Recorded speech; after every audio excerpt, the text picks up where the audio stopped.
Today we have a very special guest who will inspire us with his wonderful journey of becoming a permanent resident in Canada.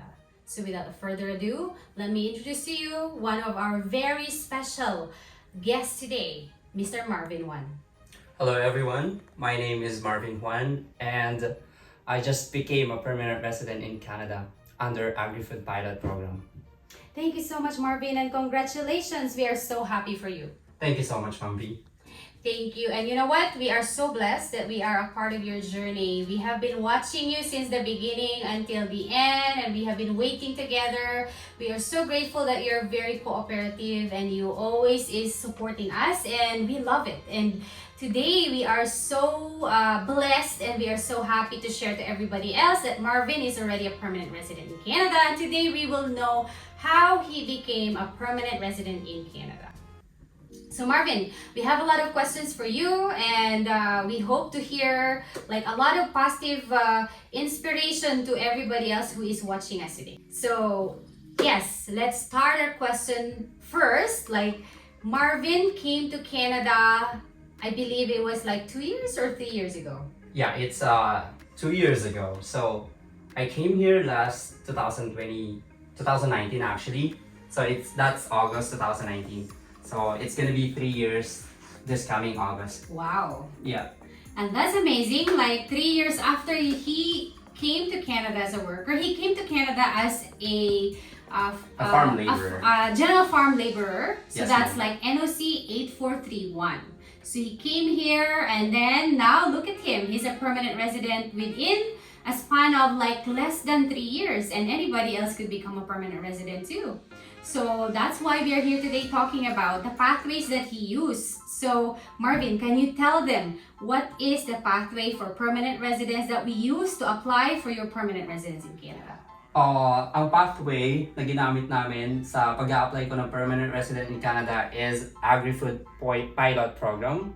Ito yung pathway na nag-start nung 2021, Yes. if I'm not mistaken. Yeah, until 2023, right, Yes, Mom? yes. So yan ay general farm laborers ang pwedeng mag-apply ng pathway na yan.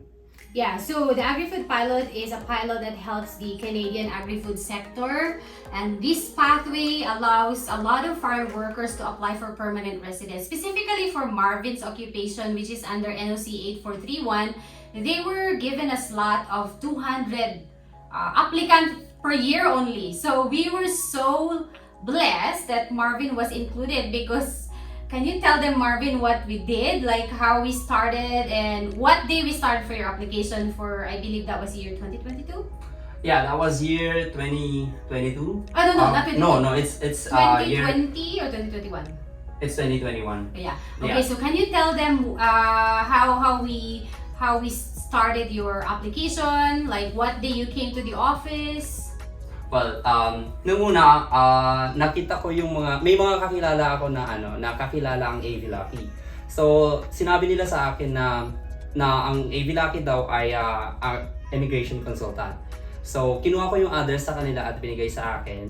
So, nagpunta ako sa AV Lucky para magpa-consult.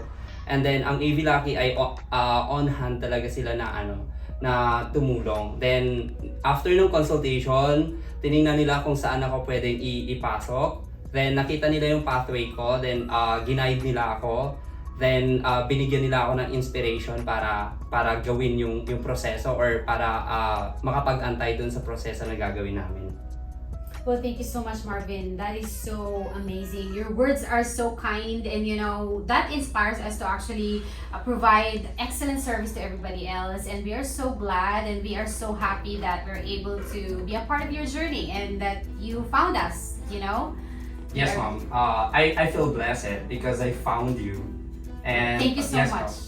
Thank you. And you know, a lot of people actually, they did not know what to do. A lot of people come to Canada, they come here either as a worker, they come here as a visitor, they come here as a student. And one thing that would also worry them is that what would they do next, right? Like what you did when you came here and arrived here as a worker, you applied here in Canada, and then you find a way how you can apply. And we are so blessed that we are able to share our expertise with you. So thank you so much, Marvin. You're welcome, Mom.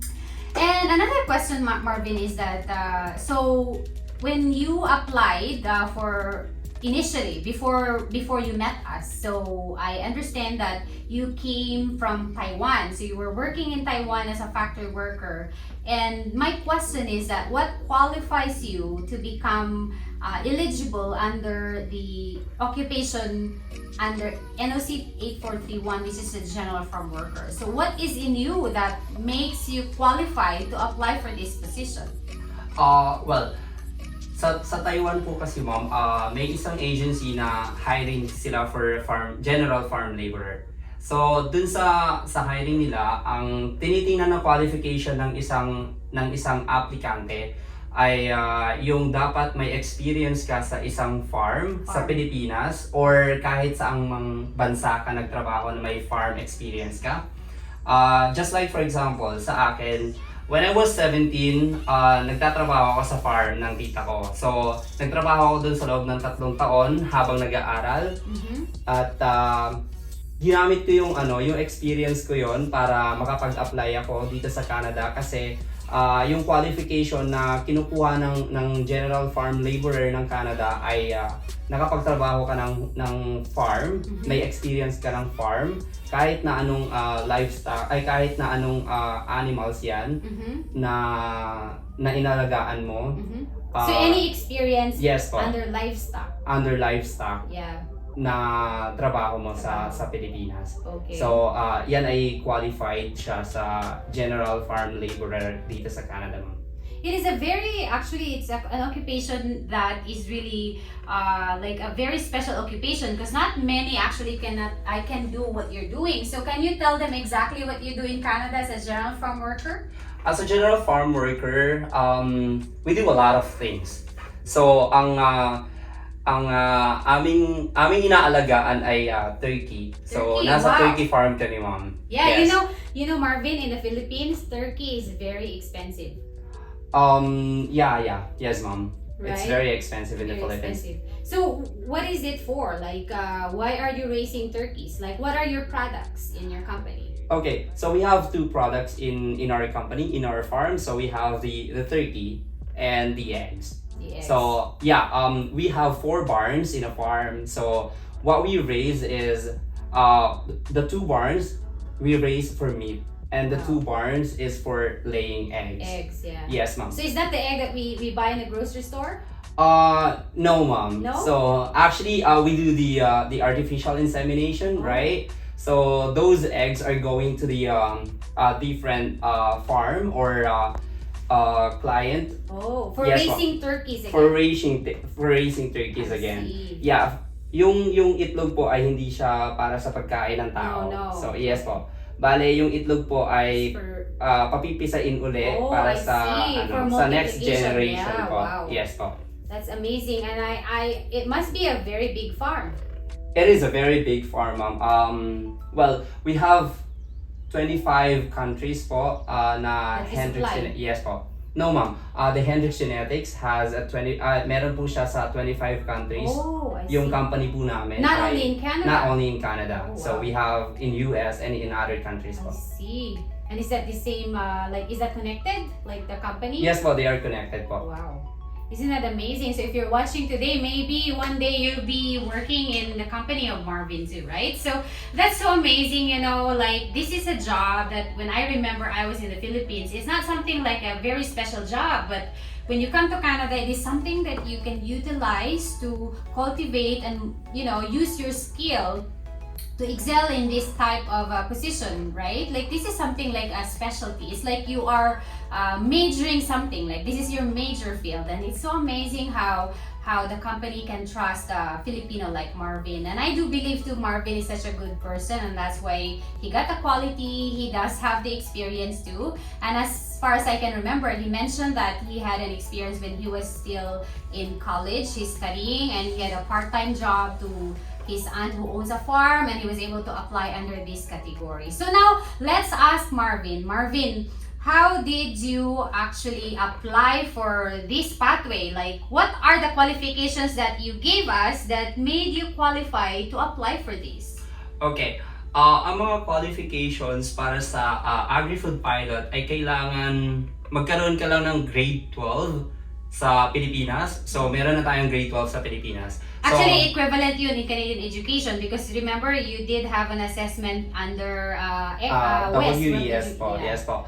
Pero ang nangyari sa akin, kasi grade 10 lang ako, pero meron akong 1 year sa college. College, yes. So, may proseso yung school ko, tsaka sa WES, na pumasa dun sa... Magkano yung what is the equivalent na nakuha natin sa World Education Services mo in Canada? It's a high school graduate High po. school So, graduate. secondary, yes po. Amazing. See? Yes po. So, A lot of people actually have this experience, and you know what, Marvin is one of those very blessed person because I've seen a lot of people that they're equivalent. They have graduated, sometimes naka-graduate ng high school and then they have 2 years in college. And they couldn't get like Yeah. high school graduation equivalent to Canadian education. But look at Marvin. He got, ano yun? secondary, high school po dito sa Canada. Which So, is the requirement for which this is the pathway. requirement for this pathway po. Isn't that amazing? It is very amazing, Mom. Yeah, Yes. like we just I thought when you came to us we don't have yet the assessment, and then we found like, oh, you passed, you know? I passed, yeah. Isn't that amazing? Like, I thought before that I can get that requirements. yes. So yeah, I thought You just believe, right? You just believe that you can get it. it's a faith. Yeah, Yes. I believe that I can get it. Get it. Yeah. So he got the requirement of a secondary high school graduation certificate. Yeah, and also I did IELTS here. IELTS. So that is You took that inside Canada, right? Yeah, I took it Is inside it Canada. general or academic? It's general, Mom. So yeah. it's general IELTS, and what else? And for the general IELTS, ang requirements lang doon para sa pathway na to ay 4. CLB4, yes. Yes. CLB4. But he got more than that. So he doesn't need those anyway. But at least the requirement is CLB4. Yeah. And then other than that, you were required an experience in Canada, right? Remember? Yeah. So how long was that experience working in a company in Canada? It's 1 year. It's 1 year experience that you work in a Yes. farm in Canada. So Yeah. So he did work for, I think you have just met 1 year that time, or like it's just 1 year and 3 months. 1 year and 3 months. So yeah, so when he met us, he already met 1 year. So we're ready to submit. But that time when we started discussion, we actually, the pilot was not open. But Yes, Mom, I yes, have Mom. informed Marvin that let's wait because on January 1st, it will open. And you know what? Tell them the story, Marvin, about what happened. So what happened is that I came to Mom V, AV Lucky. I came to AV Lucky last December 2020.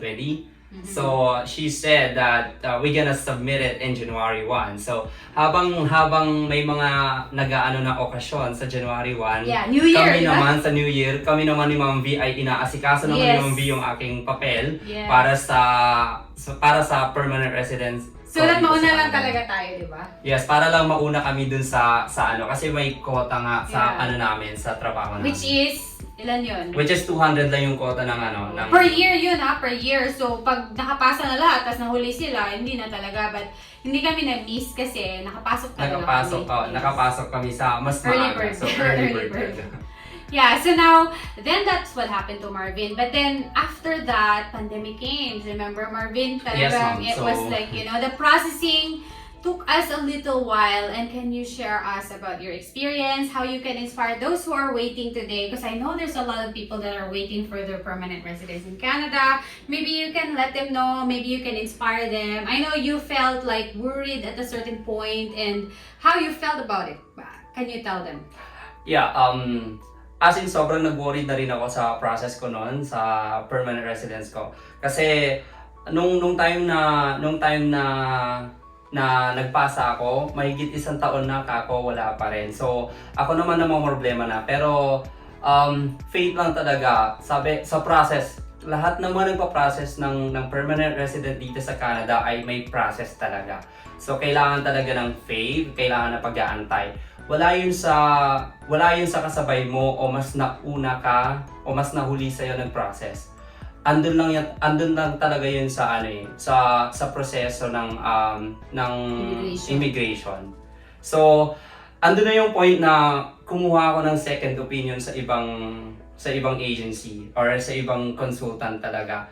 Then, dun ko nalaman sa ibang consultant na kailangan mo talagang mag-antay. Yung sinabi sa akin na pare-pareho lang yan, Marvin. Sabi sa akin ng ibang consultant na you have to trust them. So, kailangan ginagawa nila yung part nila. So, kung lilipat ka sa amin, yung gagawin namin, kayang-kaya nilang gawin. So, naisip ko na, oo nga, bakit ko nga ba ililipat yung process ko? So, eto lang yun, sa mga nag-aantay na wag lang kayong mainip, nandyan lang yun. May time din na ma-approve yung inyong permanent resident dahil napakaraming backlog ng immigrant. Yes, oo. Yes po, di ba? It's about umabot yun ng 2 million. Yes po. So, faith lang talaga, tsaka si God, laging right time lang talaga siya. Yung sa akin, sa tingin ko kung dumating nung una yung permanent resident ko, siguro baka nasa Pilipinas ako ngayon. Yes, that's right. Nagbabakasyon and siguro hindi ko na-enjoy yung ibang And may namit akong mga bagong tao ngayon na naandito ako sa Pilipinas at sa Canada. Yes, that's right. So, yun siguro yung yung purpose kung bakit na-late yung aking process. Yes, yeah. Alam mo, Marvin, naniniwala talaga din kami dyan. And as what we've always been saying that everything has a purpose. And ang napakamaganda naman din sa'yo is you're a very faithful believer sa Panginoon natin, di ba? And it's a very important thing when we are dreaming na talaga tayo. Our faith is there. Kasi yun naman ang mahalaga talaga, di ba? And we never have a doubt with your application. We believe that talagang ma-approve ka because in the beginning we have determined your eligibility. And that's one more important thing, that you know that you're eligible. So it's just a process that sometimes take a while, but of course we get to that point. And look at Marvin, he's now a permanent resident in Canada. Congratulations, Thank you Marvin. so much, Mom. Thank you so much for joining us today, and we hope to again talk to you when you're already a citizen in Canada. Yes, Mom. Thank you so My much. pleasure. Thank you, and have a great day, everyone. We'll see you soon.